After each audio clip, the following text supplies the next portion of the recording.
First at 11, hospitals in Fresno County are no longer under state of emergency. Today, the county board has agreed to lift the emergency declaration.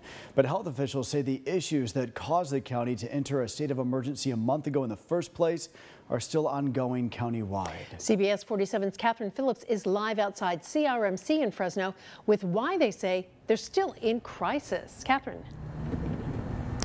Well, Catherine and Brian, the people over here at CRMC say the situation inside of the hospital is just as dire as it was 4 weeks ago when the emergency declaration was put in place. But they say since the closing of Madera Community Hospital, the situation has only gotten worse.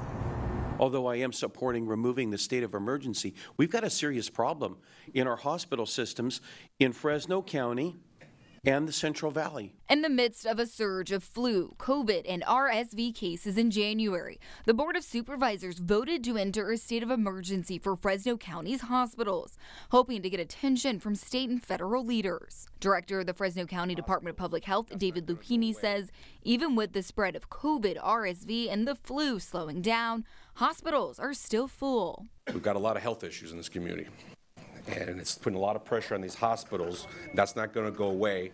I think this emergency proclamation assisted us in getting the attention of the state. There's a lot of conversation at the state level of what's going on in this region and the hospital, especially when they hear from the hospitals about the reimbursement rates. Lucchini says many patients in Fresno County rely on Medicare or Medi-Cal, which means many hospitals actually lose money. Those financial issues are valley-wide. A few months ago, representatives from Cahuilla Health in Tulare County reached out to state officials, notifying them of their own money problems. In the North Valley, Madera Community Hospital officially shut down in January, making things worse.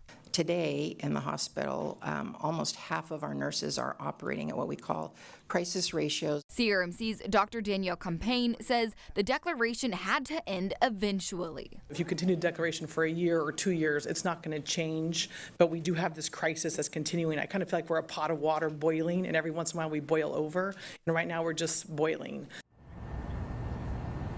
Now, at the end of February, this California statewide public health emergency will come to an end. And CRMC says that's only going to make things worse for them here. They'll have less flexibility when it comes to things like travel nurses and when they can use them, as well as how to handle patient surges. Live tonight in downtown Fresno, Catherine Phillips, CBS 47 Eyewitness News.